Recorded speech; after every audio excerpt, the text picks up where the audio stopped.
قل إني أخاف إن عصيت ربي قل إني أخاف إن عصيت ربي عذاب يوم عظيم قل الله أعبد مخلصا له ديني فاعبدوا ما شئتم من دونه قل إن الخاسرين الذين خسروا أنفسهم وأهليهم يوم القيامة ألا ذلك هو الخسران المبين لهم من فوقهم ظلل من النار ومن تحتهم ظلل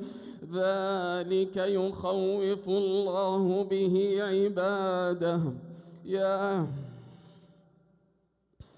ذلك يخوف الله به عباده يا عبادي فاتقون